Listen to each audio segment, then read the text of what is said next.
You are looking at Julian's pronunciation guide, where we look at how to pronounce better some of the most mispronounced words in the world, like this other curious word. But how do you say what you're looking for today? Let's learn how to pronounce this word. We're going to be looking at how to say more confusing pronunciations.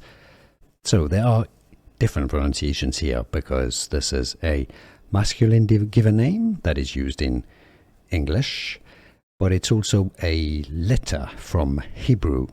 So if you want to know, the Hebrew pronunciation is pronounced as Chet, Chet, so almost like an H sound, Chet. Now in English this is a nickname or also a given name meaning fortress or camp. Nickname for Chester, it's pronounced simply as Chet. So two different pronunciations, Chet Hebrew pronunciation or Chet English pronunciations. Let me know if this was useful in the comment. Was anything useful? Let me know. See you soon.